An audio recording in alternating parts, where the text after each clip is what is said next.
Welcome to plus TV. ఈరోజు స్టూడియోలో మనతో పాటు ఉన్నారు మోటివేషనల్ స్పీకర్ రజనీ రమ గారు. నమస్తే మేడం. నమస్తే. ఎలా ఉన్నారు? ఫైన్.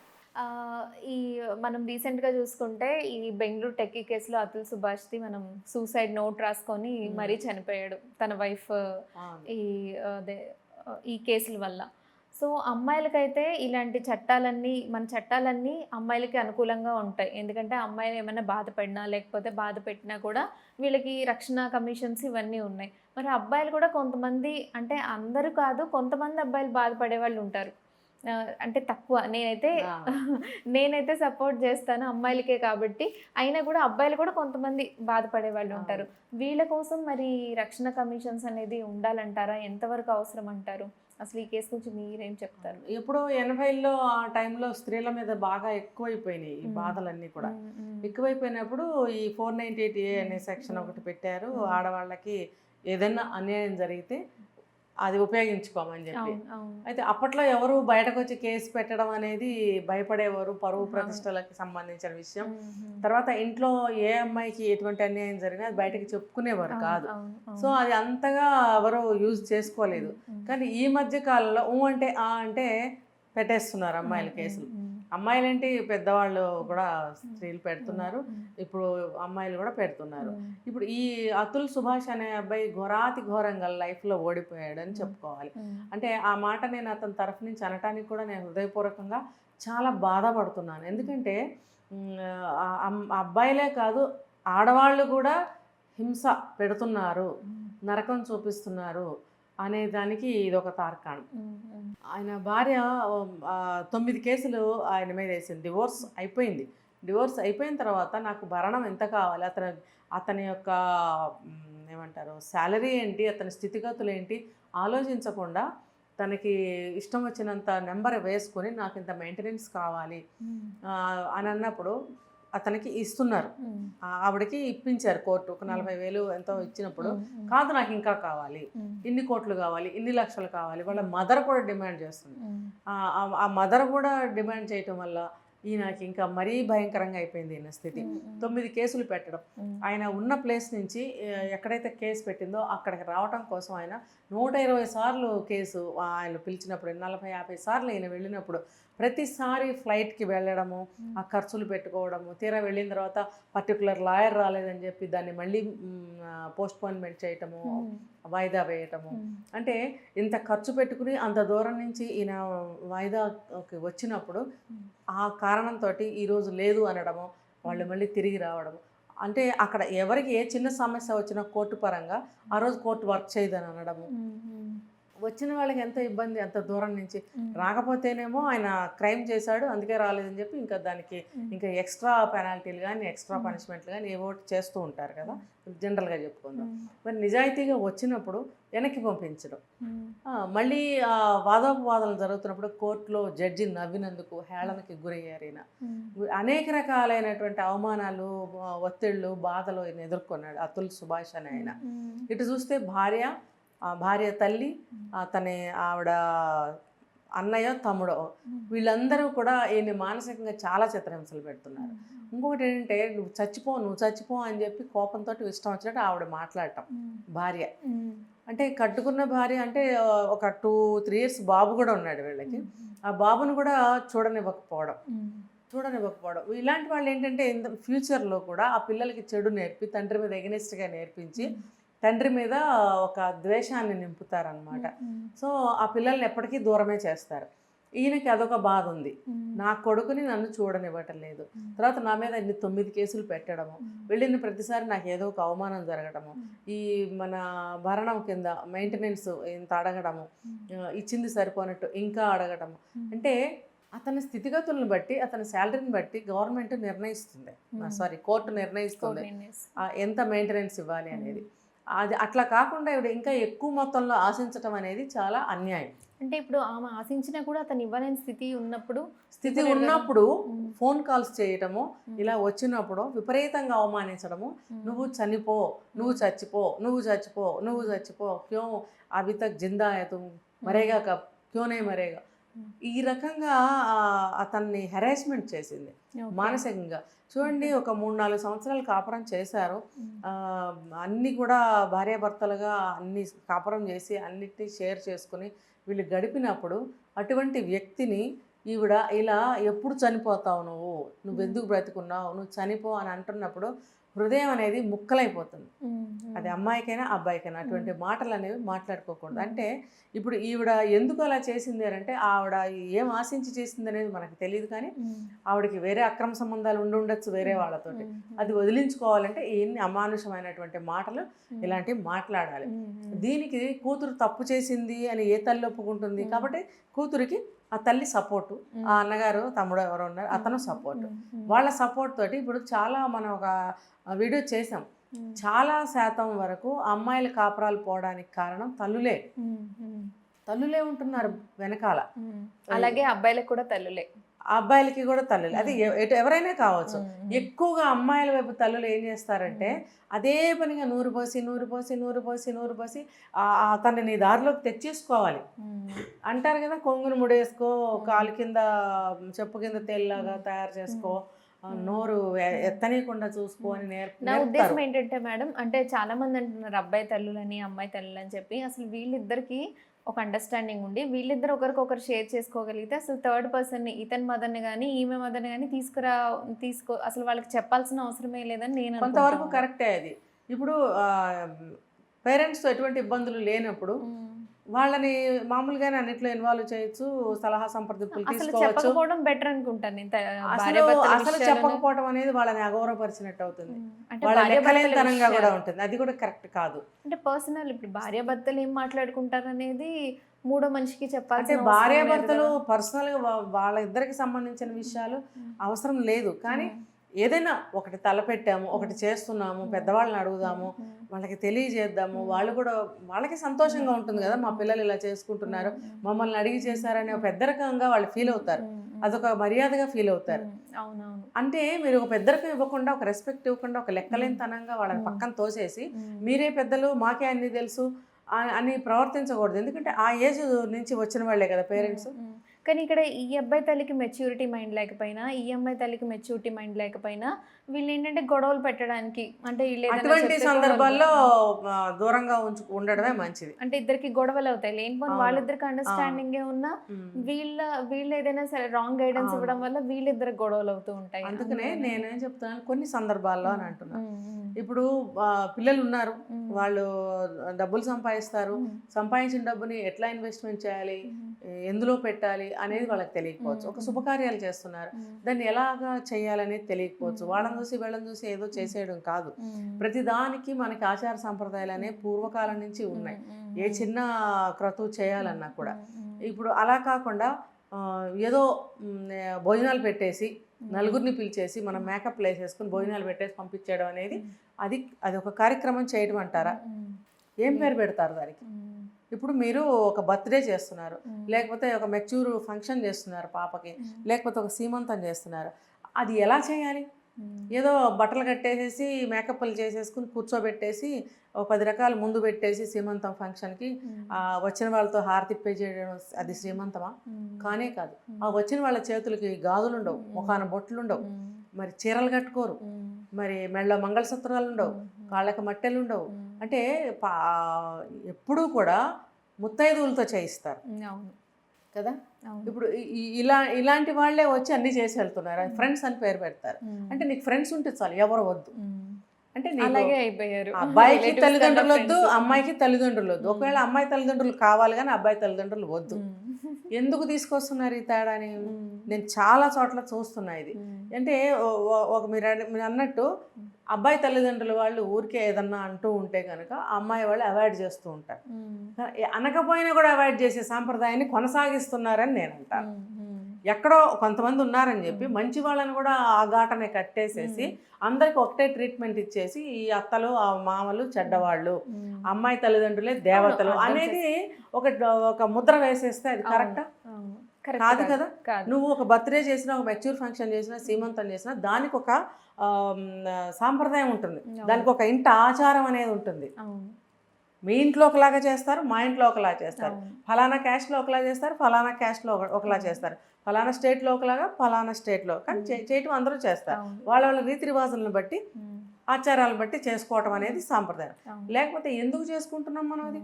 ఎందుకు చేసుకుంటున్నాం అనే దాన్ని ఎవరు కూడా గుర్తు పెట్టుకోవట్లేదు. కనీసం ప్రతిరోజు వాళ్ళకి అనుగుణంగానే ఉండకపోయినా ఎప్పుడైనా ఇలాంటి ఫంక్షన్స్ ఉన్నప్పుడు మీరు అన్నట్టు ఆచారాలకు అనుగుణంగా అసలు అవసరమే లేదు. అసలు చెప్పను కూడా చెప్పరు. తల్లిదండ్రులైనా ఆనందపడతారు కదా. లేదు, వాళ్ళని మూలకు తోసేసి వీళ్ళే చేసేసుకుంటారండి. నీకు 25 ఏళ్ళు 30 ఏళ్ళు ఉంటాయి, నువ్వు మహా అయితే క్యాటరింగ్ బుక్ చేయగలవు, హాల్ బుక్ చేయగలవు, ఫ్రెండ్స్ని పిలవగలవు, మేకప్లు వేసుకోగలవు. నీకు ఆచార సాంప్రదాయాలు ఎంత శాతం తెలుసు అని నేను అడుగుతున్నా. ఏదో 1, 2, 3, 4 తెలుసు ఉంటాయి, కానీ డీప్ సాంప్రదాయాలు అనేవి ఉంటాయి కొన్ని. ఇప్పుడు ఈ రోజుల్లో సాంప్రదాయాలు ఏంటి అనుకుని అలా చేసుకుంటున్నారని నేను సరిపెట్టుకోవాల్సి వస్తుంది. అంతే తప్ప వాళ్ళు చేసేది కరెక్ట్ అని నేను ఎవ్వరికీ కూడా సపోర్ట్ చేయను. నేను ఏది ఎలా చేయాలో అలాగే చేయాలని నేను అంటాను. లేకపోతే అది వేస్ట్ కదా. నాకేమనిపిస్తుంది అంటే మేడం, ఇప్పుడు అబ్బాయి అమ్మాయి మనస్తత్వాలే కాకుండా ఒక పెళ్లి చేసుకోవాలంటే అబ్బాయి తల్లి అమ్మాయి తల్లి అంటే వాళ్ళ తల్లిదండ్రుల మనస్తత్వాలు కూడా మ్యాచ్ అయినా లేదా చూసుకొని పెళ్లి చేసుకోవడం బెటర్ అనిపిస్తుంది. ఒక వీడియోలో చెప్పాను నేను, పెళ్లి చేసేటప్పుడు అమ్మాయిని కాదు చూసేది, ఆ అమ్మాయి తల్లిని చూడాలి అని నేను అంటాను. ఎందుకు అని అంటానంటే అలాగే అబ్బాయి తల్లిని అలాగే రెండు వైపులా చూడాలి. అమ్మాయి తల్లి అన్నా అప్పుడప్పుడు మాత్రమే, అబ్బాయి తల్లి అంటే స్పెసిఫిక్ గా నేను అమ్మాయి గురించి నేను ఎందుకు అంటున్నానంటే నేను కూడా అమ్మాయినే. దీని మీద నేను చేశాను కొన్ని వీడియోస్, అందరూ కూడా మంచి కామెంట్స్ ఇచ్చారు. ఏంటనంటే మా అమ్మాయి ఫలానా చోటకి వెళ్ళింది, మా అమ్మాయిని ఏమి నలిపేస్తున్నారు, మా అమ్మాయిని ఒక్కదాన్ని చేసి ఏం అనేస్తున్నారో ఏం చేసేస్తున్నారు. ఇప్పుడు ఎవరి పిల్ల వాళ్ళకి అమ్మాయికురాలు, ఎవరి పిల్ల వాళ్ళకి చిన్న అమ్మాయి. బేసిక్గా ఈ అమ్మలందరికీ ఇలాంటి భయాలు ఎందుకు వచ్చినాయి అంటే నేనేమనుకుంటున్నానంటే వీళ్ళు ఆ ముందు జనరేషన్ అంటే వీళ్ళ అత్తలతోటో లేకపోతే వీళ్ళు ముందు అనుభవించేసి ఉంటుంటారు ఆ బాధలన్నీ. మాకెవరు సపోర్ట్ లేక మేము బాధలు పడ్డాం, మా అమ్మాయి పడకూడదు అనే ఉద్దేశంతో. ఇది ఒక కారణం మాత్రమే, అనాదిగా చూస్తున్నాం దీన్ని. ఒక 100-200 సంవత్సరాల క్రితం కూడా అమ్మలే కూతుళ్ళకి నేర్పిన దాఖలాలు ఉన్నాయి. మరి అప్పుడు మనం ఎవరం పుట్టలేదు, మన అమ్మలు కూడా మన అమ్మమ్మలు కూడా పుట్టుంటారు. ఆ కాలం నుంచి కూడా నువ్వు ఎలా ఉన్నా కూడా సర్దుకోమ్మా అని చెప్పే సర్దుకోమ్మా అనేవారు, ప్రతిదీ చెప్తూ ఉండేవారు. అంటే అబ్బాయి ఇలా చేస్తే ఎలా చెయ్యి, అత్తగారు ఎలా చేస్తే ఎలా, అది నేను చెప్పాను. మంచి ఉంది చెడు ఉందని చెప్తున్నాను. మంచి నేర్పారు, చెడు నేర్పారు. అంటే ఆయా సందర్భాలను బట్టి. నిజంగా అత్తగారు క్రూయల్, మామగారు క్రూయల్, ఆ పరిస్థితులు బాగాలేదు, అప్పుడు నువ్వు నేర్పు, ఖచ్చితంగా నేర్పాల్సిందే. ఆ పరిస్థితులు ఎలా ఎదుర్కోవాలి అనేది నువ్వు అమ్మాయికి నేర్పాల్సిందే. కానీ అంతా బాగున్నప్పుడు నువ్వు చెడు నేర్పకూడదు కదా. అప్పుడు నువ్వు అన్నట్టు ఇలా ఉండమ్మా అత్తగారితోటి, నేనెంతో ఆవిడ కూడా అంతే అని చెప్పి పంపించే రోజులే అవి. అంటే నేనేం చెప్తున్నాను, ఇది ఉంది అది ఉంది, ఎప్పుడు అన్ని కాలాల్లోనూ అన్నీ ఉన్నాయి. కాకపోతే ఏంటంటే ఆ సందర్భాన్ని బట్టి నడిచినాయి అవి. ఇప్పుడు సందర్భం అవసరం లేదు, ఒకటే. మంచి వాళ్ళైనా కూడా ఇలా చెప్పేవాళ్ళు అంతే, ఒకటే, వాళ్ళని చూసి తగలేసిరా అంతే. ఇప్పుడు ఎలా తయారైందంటే, ఇప్పుడు ఆ అబ్బాయిని నువ్వు నీ చెప్పు చేతుల్లో పెట్టుకో అంటే మీరు చూసారా అంటే, నేను చుట్టుపక్కలన్నీ అవే కదా, వస్తున్న కేసులు అవే కదా. ఇప్పుడు ఆస్ట్రేలియా నుంచి కాల్ వచ్చింది, ఇప్పుడు అత్తగారు మామగారు ఇంట్లో కూర్చుని అంత దూరం వెళ్ళి సాధించి పొడుగు చేస్తున్నారు. ఇప్పుడు ఏంటి పరిస్థితి ఏంటి? నువ్వు అంత దూరం వెళ్ళి ఏం చేయాలి? ఒకప్పుడు అమ్మాయిలే బాధపడే కాలం ఉండేది మేడం. ఇప్పుడు ఏంటంటే ఈక్వల్ అయింది. ఇప్పుడు అమ్మాయిలు సమానంగా బాధపడుతున్నారు, అబ్బాయిలు బాధపడుతున్నారు. ఒకప్పుడు అబ్బాయిల శాతమే ఎక్కువ ఉండేది, అబ్బాయిల శాతమే అంటే అమ్మాయిల శాతమే ఎక్కువ ఉండేది బాధపడేవాళ్ళు. ఇప్పుడు ఈక్వల్ అయింది.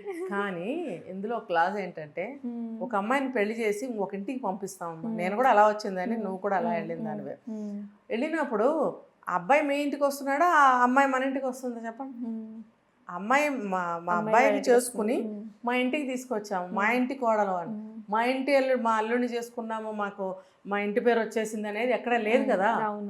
ఇప్పుడు పెళ్లి చేసుకుంటే అమ్మాయికి గోత్రం కానీ ఇంటి పేరు కానీ మారుతాయి ఇటువైపు. కాబట్టి ఒక అమ్మాయిని మనం అక్కడ ఇస్తున్నాం, అబ్బాయిని మనం తెచ్చుకోవటం లేదు. ఇల్లరికం తెచ్చుకున్నా కూడా ఇంటి పేర్లు ఏం మారవు, అవునా కదా. మరి అలాంటప్పుడు అమ్మాయి ఇలా వచ్చినప్పుడు మనం ఎలాగా మనం చూసుకోవాలి, లేదా అమ్మాయిని ఏం చెప్పి పంపించాలి? ఇప్పుడు ఆ అమ్మాయి ఇప్పుడు నువ్వు పంపించావు మా ఇంటి పిల్ల అయింది. చిన్నప్పటి నుంచి చెప్తారు చూడండి, ఆడపిల్ల ఆడపిల్ల అంటే అక్కడ పిల్ల అని అంటారు. అక్కడ పిల్ల అని తెలిసినప్పుడు, అక్కడ పిల్లగా పెంచినప్పుడు, పెళ్లి చేసి నువ్వు పంపించినప్పుడు ఆ అమ్మాయికి చెడు నేర్పుతావా మంచి నేర్పుతావా? అంటే నీ ఇంట్లో నీ కూతురు సంతోషంగా ఆనందంగా ఎలా పెంచుకున్నావో అక్కడ కూడా అలా ఉండాలి అంటే నువ్వు ఏం నేర్పి పంపించాలి? ఏం నేర్పాలి నువ్వు? అక్కడ అందరి ప్రేమని చూరగొనాలమ్మా. ఇష్టం వచ్చినట్టు నోరు పారేసుకోకూడదు. అంటే మనం ఇచ్చే ఒక ట్రీట్మెంట్ కానీ, మనం మాట్లాడే ఒక మాట కానీ మన మంచితనాన్ని, మన వాల్యూని పెంచేటట్టు ఉండాలి. కానీ ఇప్పుడు నోరు ఉంది నాకు, ఇష్టం వచ్చినట్టు మాట్లాడతాను. ఇప్పుడు మీరందరు ఇక్కడ ఉన్నారు, ఇష్టం వచ్చినట్టు తిడతాను మీ అందరిని, అది బాగుంటుందా? నోరు ఉంది కదా, నాకు వచ్చు కదా, లేకపోతే నేను ఇంత చదువుకున్నాను, నేను ఎంత సంపాదిస్తాను, ఎంత ఉద్యోగం చేస్తున్నాను అని చెప్పి మనం ఇష్టం వచ్చినట్టు బిహేవ్ చేయొచ్చా? చేయకూడదు. అప్పుడు ఏమవుతుంది? మనమే డౌన్ అయిపోతాం, మన వాల్యూ అయిపోతుంది.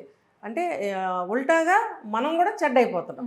నువ్వు వాళ్ళంటే ఇష్టం లేదు, వాళ్ళని చెడుగా చూస్తున్నావు, చెడుగా మాట్లాడుతున్నావు. అట్ ద సేమ్ టైం నువ్వు కూడా అలా అయిపోతున్నావు కదా. వీళ్ళు అమ్మాయిని పంపించేటప్పుడు ఇలా చెప్పాలి, వాళ్ళు అమ్మాయిని తీసుకొచ్చేటప్పుడు అబ్బాయికి నిన్ను నమ్ముకొని వస్తుంది అమ్మాయి, నువ్వు బాధపడి చెప్పాలి. అది వేరే టాపిక్. నేను ఇప్పుడు ఇటువైపుగా చెప్తున్నాను. ఈ అతుల్ సుభాష్ అనే అతనికి కేసు అయినప్పుడు ఆ భార్య యొక్క తల్లి సిబ్లింగ్స్ వాళ్ళు చేసిన పనికి గాను నేను ఇవన్నీ చెప్పాల్సి వస్తుంది.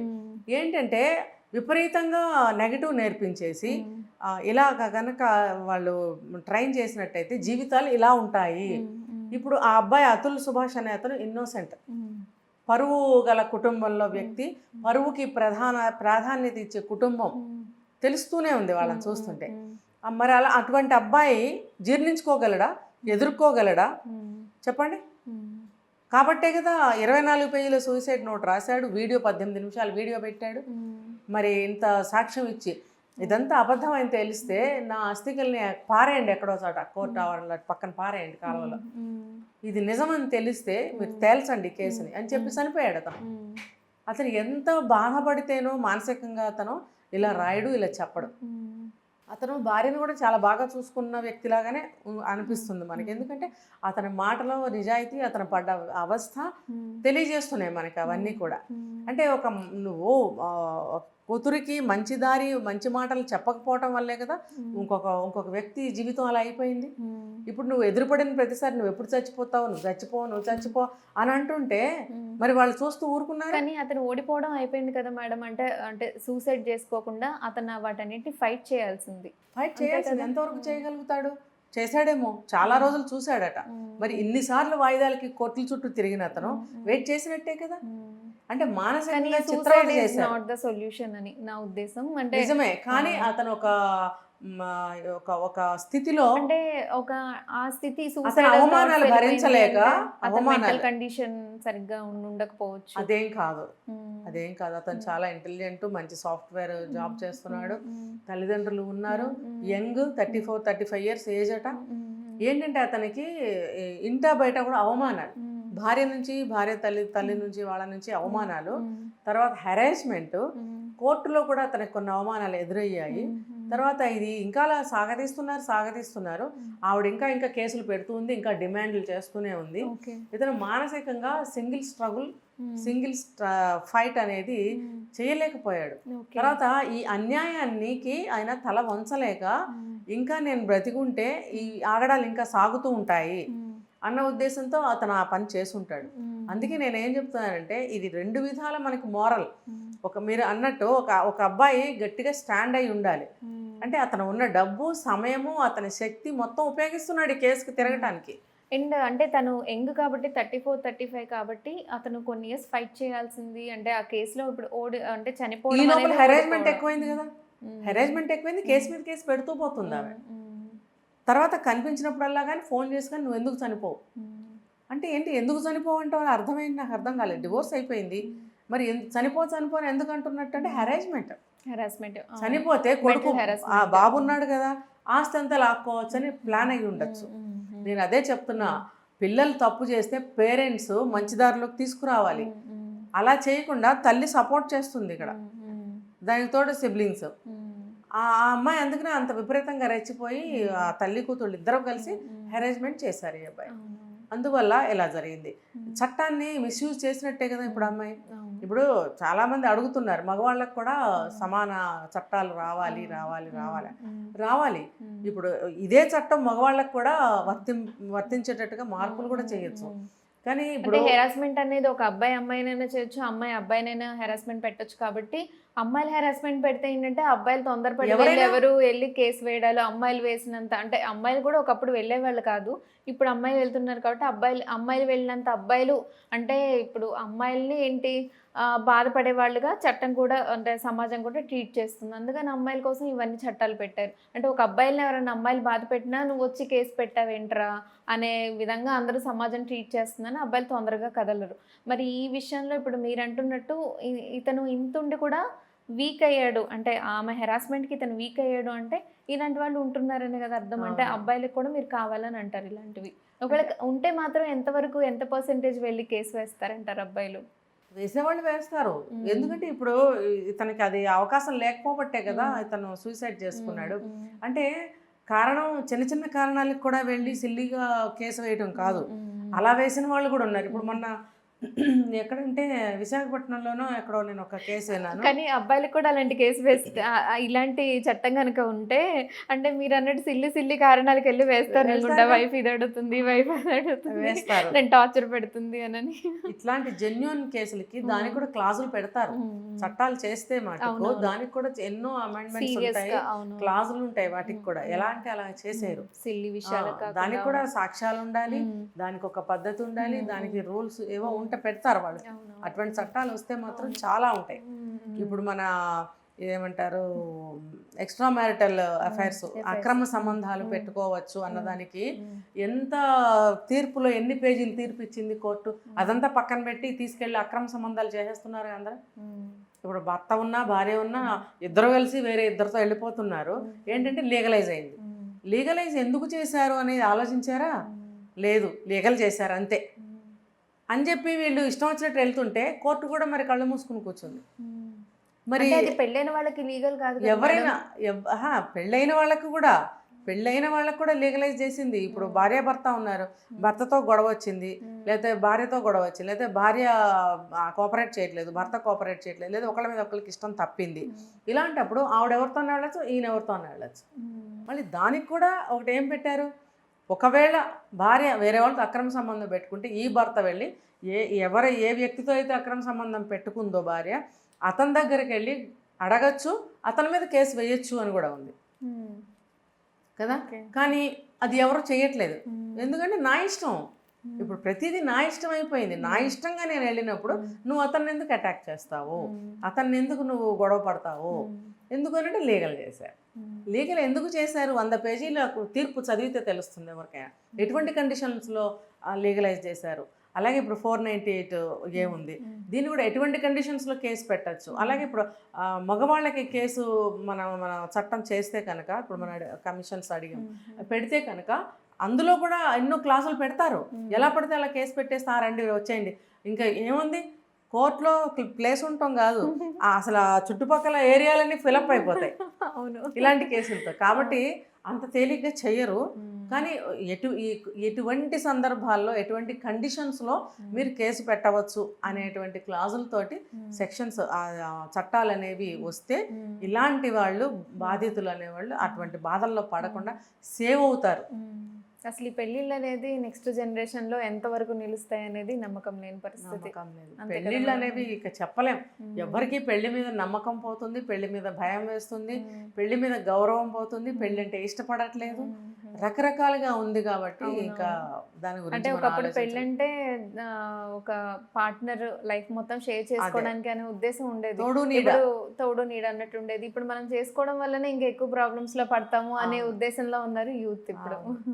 ఎందుకంటే కండిషన్స్ ఇట్లా మారిపోతున్నాయి కదా, సిచ్యువేషన్స్ అనే మారిపోతున్నాయి. అవునవును. Thank you madam.